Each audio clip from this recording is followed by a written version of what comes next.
الحمد لله رب العالمين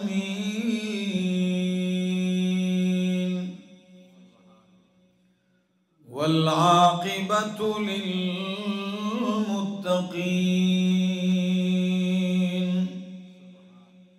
والصلاة والسلام على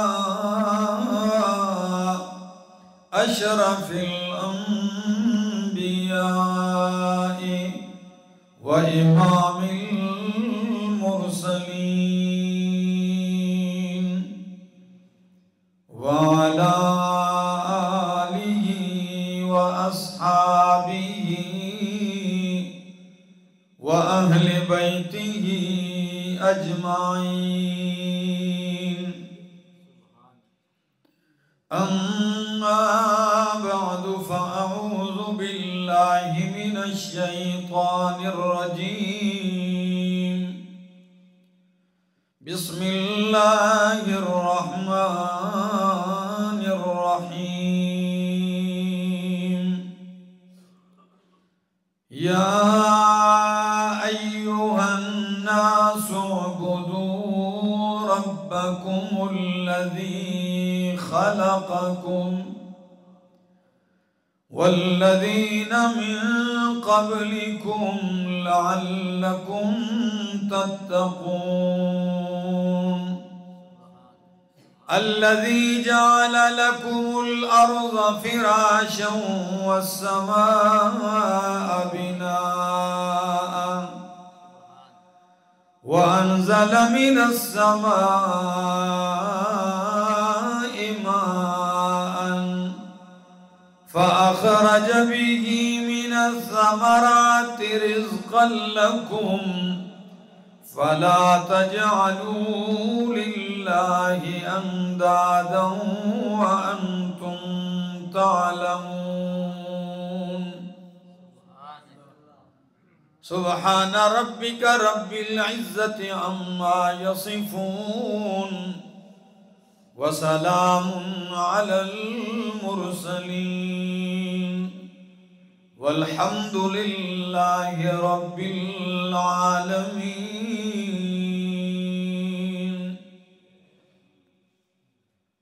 انتہائی قابل عزت، قابل احترام، ذی قدر و ذی وقار علماء کرام اور ضلع خوشاب کے اس علاقے سندرال اور گرد و نواح سے آئے ہوئے میرے معزز مکرم دوستو، السلام علیکم.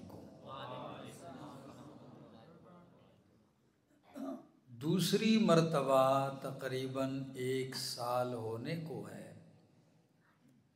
کہ آپ کی اس مسجد میں آپ لوگوں سے مخاطب ہونے کا موقع نصیب ہو رہا ہے.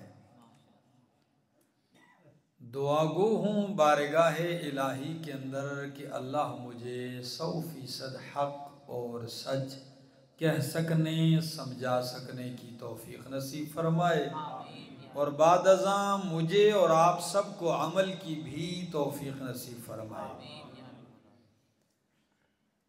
دوستو، اللہ رب العزت نے اس انسان کے نفع کے لیے بہت ساری چیزیں پیدا فرمائی.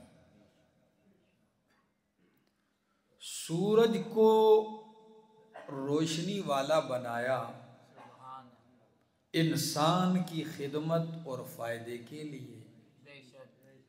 چاند کو چاندنی دینے والا بنایا انسان کے فائدے کے لیے. اور سندرال والوں، عجیب بات یہ ہے کہ انسان کی ضرورت کی چیزیں اللہ نے انسان پیدا کرنے سے پہلے مہیا کر دی تھی.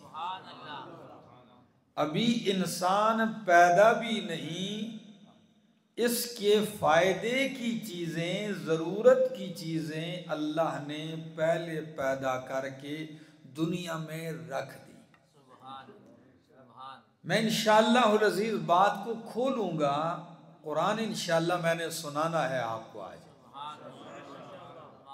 قرآن کریم سے آپ لوگ محبت کرتے ہیں، توحید سے دیوانہ وار محبت کرتے ہیں، اور ہمارا کام بھی توحید سنانا ہے۔ تو دوستو، انسان پیدا کرنے سے پہلے اس کی ضرورت کی چیزیں پیدا کی۔ اب انسان نے صدیاں بعد میں پیدا ہونا ہے، اس کے نفع اور ضرورت کی چیزیں پہلی ساری میسر کر دی، مہیا کر دی۔ سوال ذہن میں اٹھتا ہے، یہ اتنی چیزیں انسان کی خدمت کے لیے پیدا کی ہیں، تو یہ انسان کس مقصد کے لیے پیدا ہے؟ بات سمجھنے کی ہے کہ انسان کو کس مقصد کے لیے پیدا کیا ہے۔ سورج جیسی مخلوق کو اس کی غلامی ڈیوٹی میں لگا دیا، چاند جیسی خلقت کو اس کی ڈیوٹی میں لگا دیا، سمندروں اور دریاؤں کو اس کی ڈیوٹی میں خدمت میں لگا دیا، بادل اس کے لیے آتے ہیں، برستے ہیں، زمین اس کے لیے اگاتی ہے، نگلتی ہے چیزیں۔ آخر یہ انسان اتنا عظیم قدرت کا شاہکار پیدا ہے تو کس مقصد کے لیے پیدا ہے؟ وہ مقصد سمجھنے کا ہے۔ قرآن مقدس سورۃ ذاریات میں ذکر کرتا ہے، اور کیا کہتا ہے؟ وَمَا خَلَقْتُ الْجِنَّ وَالْإِنسَ إِلَّا لِيَعْبُدُونَ۔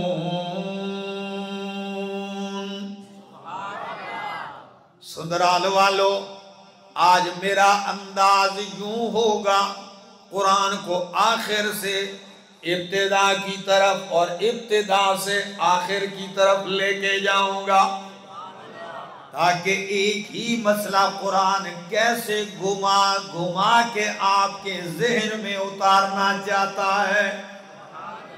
فرمایا وَمَا خَلَقْتُ الْجِنَّ وَالْإِنسَ إِلَّا لِيَعْبُدُونَ۔ ہم نے انسان اور جن کو نہیں پیدا کیا مگر کس مقصد کے لیے؟ لِيَعْبُدُونَ، تاکہ وہ میری عبادت کریں، میری بندگی کریں۔ پہلی بات، انسان اللہ کی عبادت کے لیے، بندگی کے لیے پیدا ہے۔ یہ آخری پاروں میں کا۔ اب قرآن کی شروع کی طرف آئیے، قرآن کہتا ہے یا ایوہ الناس اعبدوا ربکم الذی خلقکم۔ ادھر فرمایا تمہیں پیدا اپنی بندگی کے لیے کیا، ادھر مخاطب کر کے کہا او انسانو اعبدوا ربکم، جس رب نے تمہیں اپنی بندگی کے لیے پیدا کیا ہے وہی رب اب تم سے مخاطب ہے کہ اعبدوا ربکم، بندگی کرو تو کس رب کی؟ اس رب کی، خلقکم، جس نے تمہیں پیدا کیا ہے۔ میں ساری آیتیں پڑھتا جاؤں گا، انشاءاللہ العزیز مشرکین کی بھی خبر لوں گا۔ قرآن میں نے سنانا ہے، آپ نے دل و دماغ کو حاضر رکھنا ہے، تاکہ جتنا ہم سفر قرآن کی روشنی میں کر سکیں ہمارے دل و دماغ معطر رہیں۔ فرمایا پیدا کیا تمہیں، خلق وما خلقت الجن والانس الا لیعبدون۔ سورۃ بقرہ آیت نمبر 21 میں فرمایا یا ایوہ الناس، او لوگو، اعبدوا ربکم الذی خلقکم، عبادت کرو اس رب کی جس نے تمہیں پیدا کیا ہے۔ تو سندرال والوں میں اکثر کہتا ہوں کہ انسان بندگی کے لیے پیدا ہے، اگر یہ بندگی نہیں کرتا تو اس کی زندگی شرمندگی ہے، زندگی آمد برائے بندگی آمد برائے بندگی، زندگی بے بندگی شرمندگی۔ زندگی تو کس کے لیے ہے؟ اللہ کی بندگی کے لیے۔ جب بندگی نہیں تو یہ زندگی شرمندگی ہے۔ فرمایا اعبدوا ربکم۔ اب یہ بات دیکھنی ہے عبادت کس کو کہتے ہیں قرآن میں جو آیا ہے۔ قربان جاؤں میں جیب سے مانا کروں، ہو سکتا ہے کوئی کہہ دے کہ اپنی طرف سے مانا کر دیا۔ نا میرے پیغمبر کے شاگرد رشید، میرے پیغمبر کے چچا زاد، میرے پیغمبر کے صحابی، سند المفسرین، حبر الامت، ترجمان القرآن، حضرت عبداللہ ابن عباس رضی اللہ تعالیٰ عنہ کہتے ہیں کل عبادت فی القرآن، قرآن میں جہاں بھی عبادت کا لفظ آیا ہے اس سے مراد توحید ہے۔ قرآن میں جہاں بھی لفظ عبادت آتا ہے اس سے مراد کیا ہے؟ توحید ہے۔ اعبدوا ربکم کا معنی کرتے ہیں حضرت عبداللہ ابن عباس رضی اللہ تعالیٰ عنہ، وحیدوا ربکم، اپنے رب کی توحید مان جاؤ، اس کی توحید کے مطابق اس کی بندگی کرو، یعنی دعا میں اسی کو اکیلا مان کے پکارو، استعانت میں اسے اکیلا مان کے پکارو، نظر و نیاز میں اسی کو اکیلا و تنہا مان کے نظر و نیاز دو، سجدوں کے لائق صرف اسی اکیلے کو مان لو، اسی کے سامنے نیاز سر جھکایا کرو، نیاز مندی کی جبین جھکایا کرو۔ اگر ما فوق الاسباب امور میں غائبانہ پکارنا ہے تو کس کو پکارنا ہے؟ اللہ ہی کو پکارنا ہے۔ اور اسی بات کا اقرار جب بندہ بندگی کرتا ہے، آپ سے پوچھتا ہوں نماز بندگی ہے کہ نہیں؟ بولو، نماز وہ بندگی ہے کہ جس میں دعا بھی ہے، جس میں ثنا بھی ہے، جس میں حمد بھی ہے، جس میں توحید بھی ہے، جس میں شرک کی تردید بھی ہے، جس میں پیغمبر پہ درود بھی ہے۔ یہ ایسی جامع عبادت ہے۔ تو جب یہ جامع عبادت کے لیے بندہ ہاتھ باندھ کے کھڑا ہوتا ہے تو کیا کہتا ہے؟ ایاک نعبد، اللہ تو نے پیدا عبادت کے لیے کیا، پھر حکم دیا اعبدو، تو میں تیرے حکم کی فرما برداری کرتے ہوئے کہتا ہوں ایاک نعبد، اللہ ہم خاص تیری ہی عبادت کرتے ہیں۔ فرمایا اعبدوا ربکم الذی خلقکم، عبادت کرو اس رب کی جس نے تمہیں پیدا کیا ہے۔ خلقا، یہ لفظ تو ذہن میں ہے نا، پہلی آیت بھی میں نے یہی پڑھی، ما خلقت الجن، ادھر کیا فرمایا؟ اعبدوا ربکم الذی خلقکم، جس نے تمہیں پیدا کیا۔ اور پھر آخری پاروں کی طرف چلتا ہوں، میں آخر جاؤں گا شروع میں آؤں گا، شروع سے پھر آخر کی طرف جاؤں گا، قرآن کے دونوں سرے جوڑوں گا اور کبھی کبھی بیچ میں بھی سیر کرواؤں گا آپ کو۔ فرمایا اعبدوا ربکم الذی خلقکم، اس رب کی بندگی کرو جس نے تمہیں پیدا کیا ہے۔ اب آخر میں جاؤ قرآن کے، قرآن کہتا ہے یا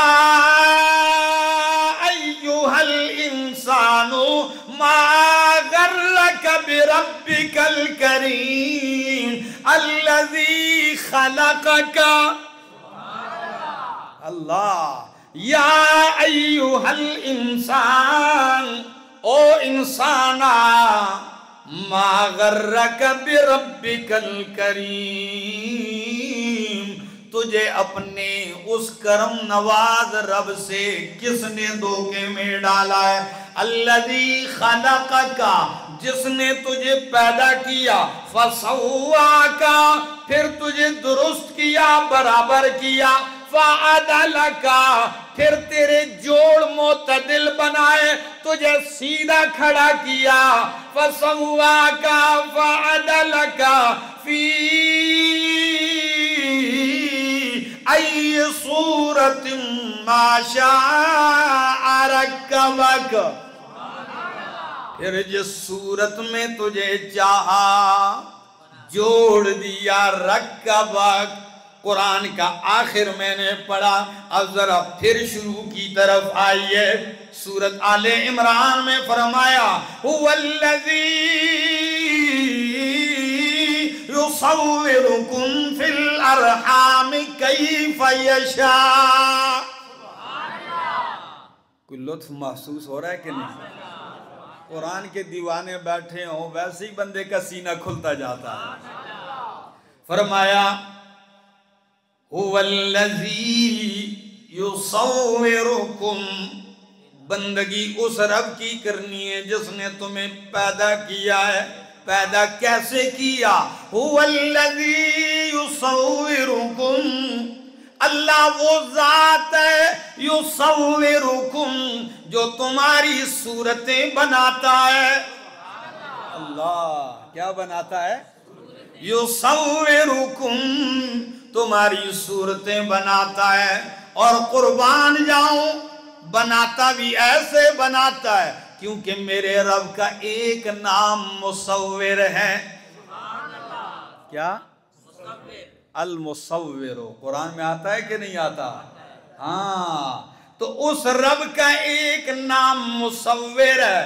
یعنی صورتیں بنانے والا اس مصور نے تیری صورت بنائی یصورکم فی الارحام کیف یشاء ماؤں کے پیٹ میں تمہاری صورت بنائی اور کسی سے پوچھتا نہیں ہے وہ کیف یشاء جیسے چاہا اس نے تمہیں بنا دیا سندرال والو احمد جمشید خان ایک جملہ کہنا چاہتا ہے وہ یہ ہے صورتیں ایسی بنائی ہیں بنائی بھی پانی پر ہے پانی کا کمال یہ ہے وہ تو تصویر مٹاتا ہے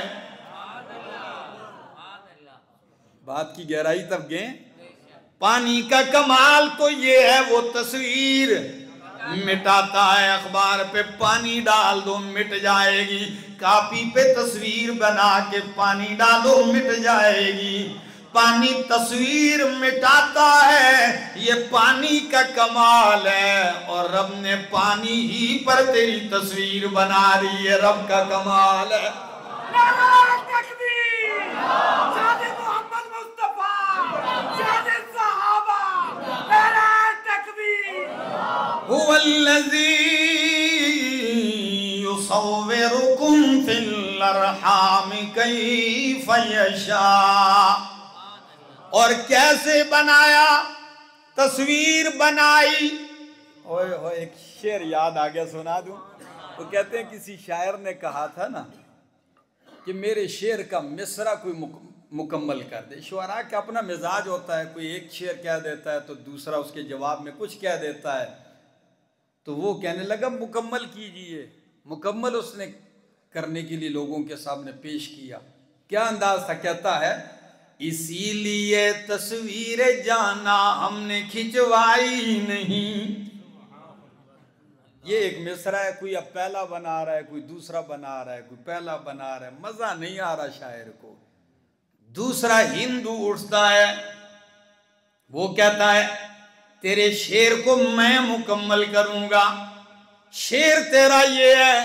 اسی لیے تصویر جانا ہم نے کھنچوائی نہیں تو میں پہلا مصرع پڑھتا ہوں کہ بت پرستی دین احمد میں کہیں آئی نہیں بت پرستی دین احمد میں کہیں آئی نہیں اسی لیے تصویر جانا ہم نے کھنچوائی نہیں تو یصورکم لوگ تصویریں بناتے ہیں کہتے ہیں روشنی جتنی اچھی ہوگی تصویر اتنی اعلیٰ آتی ہے آج کل تو موبائل کا دور ایسا ہی ہے نا کہتے ہیں منہ روشنی وال کرو ذرا تصویر سونی آتی ہے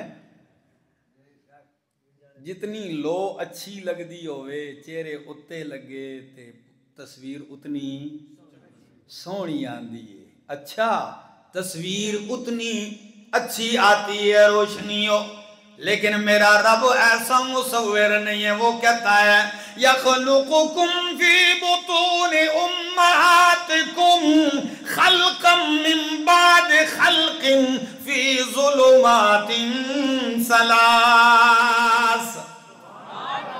اللہ وہ ذات ہے یصورکم جو تمہیں صورتیں دیتا ہے، تمہاری تصویر بناتا ہے. یصورکم فی الارحام ماں کے پیٹ میں، خلقا من بعد خلق ایک تخلیق کے بعد دوسری تخلیق میں، فی ظلمات ثلاث کتنے اندھیروں میں؟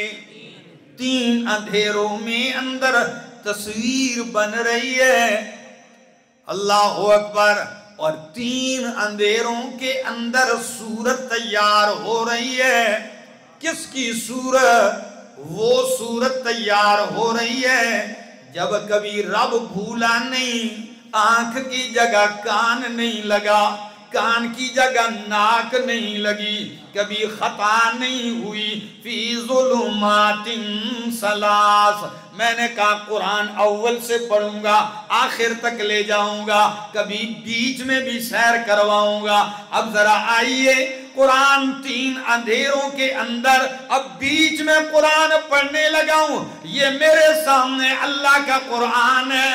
سورت کا نام سورت المومنون ہے، 18واں پارہ ہے. قرآن پڑھنے لگا ہوں. اللہ فرماتے ہیں وَلَقَدْ خَلَقْنَا الْإِنسَانَ مِن سُلَالَةٍ مِّن طِينٍ.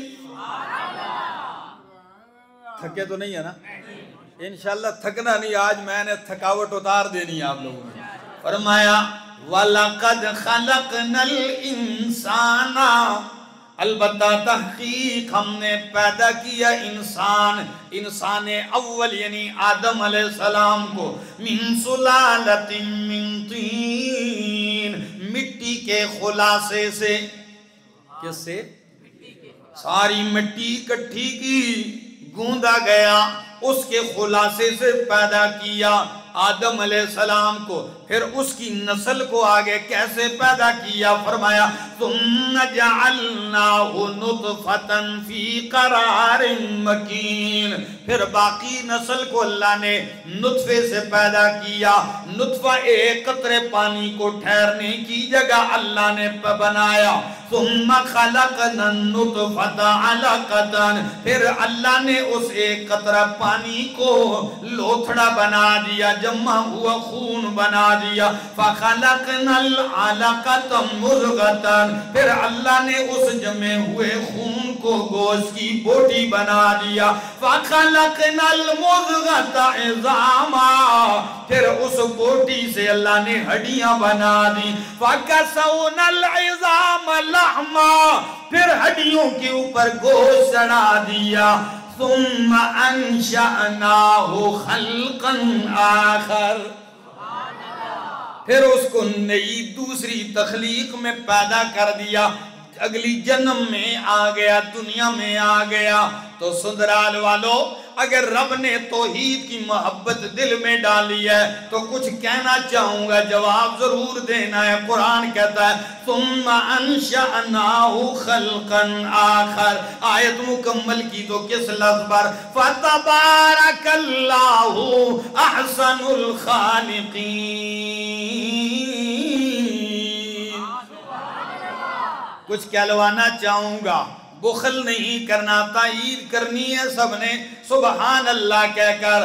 آپ سے پوچھتا ہوں، خلاصے مٹی سے پیدا کرنے والا کون ہے؟ اچھا، نطفے کو رحم مادر میں بنانے والا کون ہے؟ اسے خون کی بوٹی بنانے والا، بوٹی میں سے گوشت بنانے والا اللہ ہے. اس سے ہڈیاں بنانے والا، ہڈیوں پہ گوشت چڑھانے والا اللہ. تو فتبارک اللہ، پھر مان برکتیں دینے والا بھی اللہ ہے. جب یہ سارے کام اللہ کرتا ہے تو برکتیں دینے والا بھی. پھر یہ غلطی نہ کرنا جی یہ سارے آپ کی برکات ہیں، آپ کی ادھر قدم رکھو برکت ہو جائے.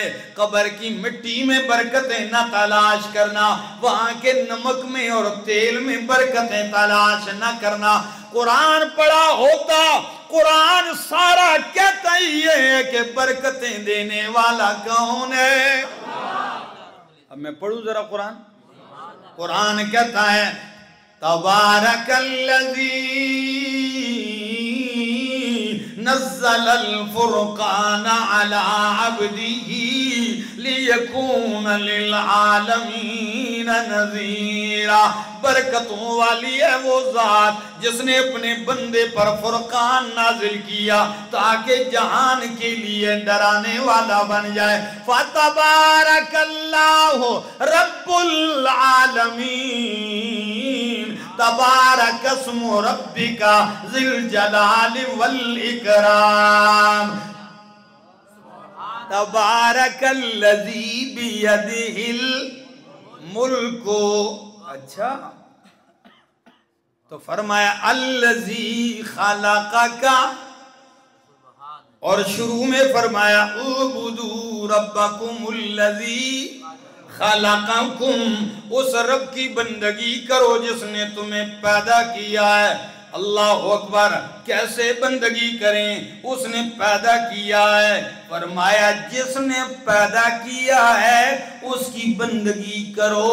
جن کی بندگیوں میں لگے ہوئے ہو انہوں نے آج تک ذرہ بھی پیدا. یہ قرآن کا دوسرا انداز ہے. پہلا انداز یہ کہ پیدا اس نے کیا، تو دوسرے انداز میں کیا فرمایا؟ جب اس نے پیدا کیا تو ان کی بندگی نہ کرو جنہوں نے پیدا کچھ بھی نہیں کیا. پڑھنے لگا ہوں ذرا قرآن شروع کی طرف پھر آتا ہوں. شروع میں آؤں گا آخر کی طرف جاؤں گا، صرف آپ میری بات کی طرف توجہ دیجئے. سورت کا نام ہے سورۃ الاعراف اور آیت نمبر ہے 191. قرآن کہتا ہے ایشرکون ما لا یخلق شیئا وهم یخلقون. ابتدا انتہا. ایشرکون ما لا یخلق شیئا. کیا یہ لوگ شریک بناتے ہیں اللہ کا ان کو لا یخلق شیئا جنہوں نے کچھ بھی پیدا، بلکہ وہم یخلقون وہ خود پیدا کیے گئے ہیں. یہ پہلا انداز. اب دوسرا انداز پڑھنے لگا ہوں. یہ میرے سامنے اللہ کا قرآن ہے اور سورت کا نام سورۃ نحل ہے. قرآن کیا کہتا ہے؟ 13واں پارہ 14واں پارہ ہے سورۃ نحل ہے. اللہ کا قرآن کہتا ہے، آپ توجہ کریں. فرمایا والذین یدعون من دون اللہ. والذین وہ لوگ یدعون جو پکارتے ہیں من دون اللہ اللہ کے سوا اوروں کو لا یخلقون شیئا انہوں نے کچھ بھی پیدا نہیں کیا. وَهُمْ يُخْلَقُونَ وہ خود پیدا کیے گئے اور صرف پیدا ہی نہیں کیے گئے. امواتن سونے پہ سہاگا ہیں. امواتن وہ کیا ہیں؟ وہ جیندن. ہاں بھئی ناراض تو نہیں ہوگے اس معنی سے. امواتن وہ کیا ہیں؟ وہ مردہ ہیں. غیر احیاء زندہ وما یشعرون ایان یبعثون. ان کو یہ شعور بھی نہیں ہے کہ وہ کب زندہ کر کے اٹھائے جائیں گے. میں قرآن کی طرف بڑھتا جا رہا ہوں، بیچ میں پہنچا. اب ذرا آگے بڑھتے ہیں. یہ میرے سامنے اللہ کا قرآن ہے اور سورت کا نام ہے سورۃ الفرقان. 18واں پارہ. قرآن کیا کہتا ہے؟ آیت نمبر 30.